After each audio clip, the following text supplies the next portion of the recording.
बोलो।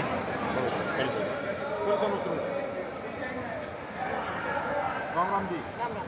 तो जी आज जो यहाँ पर जींद रैली है किसानों की इतनी बहुत बड़ी, सभी किसान संगठन यहाँ पर आए हुए थे, तो क्या कुछ मामला था? मामला ये था कि डीसी के माध्यम से हमने मुख्यमंत्री को ज्ञापन दे दिया और जो डीसी है उन्होंने कहा कि मेरी इतनी पावर नहीं है, मैं डीसी को जो भी माध्यम है उस माध्यम से मैं डीसी को अपना ज्ञापन भेज दूंगा।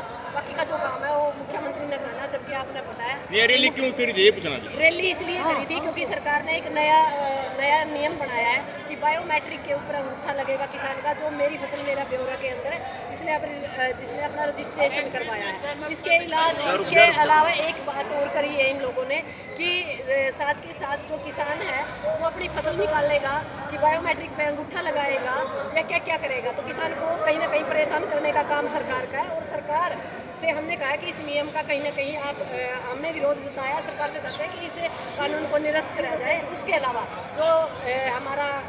जो हमारा कर्जा माफी है, MSP है, जो 2025 से बिजली बिल है, जो ट्रेड बिल है, इनका हम विरोध करते हैं और सरकार से चाहते हैं कि जिस तरह के जो कानून आप देश के AC के अंदर बैठ के चंडीगढ़ और दिल्ली बना रहे हैं और धरातल पर उतरिए, ताकि किसानों की जो ओरिजिनल समस्याएं हैं उनका समाधान हो और आप इसके ऊपर सही से नियम और कानून बना सके। ये कहीं ना कहीं किसान और मजदूर को मारने का एक प्रोपगेंडा है सरकार का। जो मनरेगा मजदूर थी, आज मजदूर साथी भी साथ थे, मनरेगा मजदूरों की जो एक थी मनरेगा जो स्कीम थी वो भी सरकार ने बंद कर दी इनडायरेक्ट। तो हम किसान और मजदूर हैं, जैसे लगातार मजदूरों और किसानों का ये सरकार शोषण कर रहे हैं, उसके प्रति हमने आज अपना विरोध जताया और सरकार से निवेदन है कि आप किसानों को ध्यान में रख के नियम बनाएं, नहीं तो फिर वही हालात है कि हमने अपने हथियार रखे हैं, उनको चलाना नहीं मिल रही। किसानों की जो फसल है पक करके तैयार हो चुकी है और सरकार है जो ये अगर कानून वापस नहीं करती तो अगला कदम क्या रहेगा? अगला कदम दिल्ली की तरफ रहेगा, क्योंकि अब करो और मरो है, क्योंकि ये रंडिया की सरकार है, झूठा की बचार है, लेन देन लगा नहीं, साहूकार में सकनी,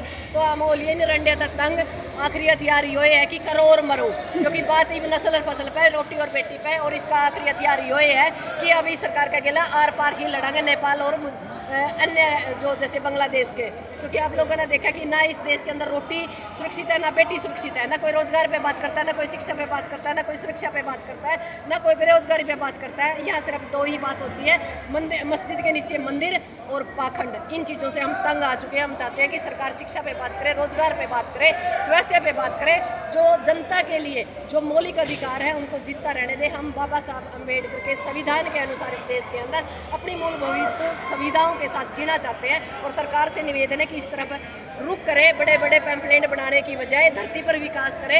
आसमान पे विकास बहुत हो चुका है और हम चाहते हैं कि इस देश का प्रधानमंत्री और हरियाणा का मुख्यमंत्री बिहार से और देश का प्रधानमंत्री वाईफाई से चलना USA से बंद करे, ताकि इस ट्रेड बिल का आने वाली हमारी नस्ल और फसल को नुकसान ना हो।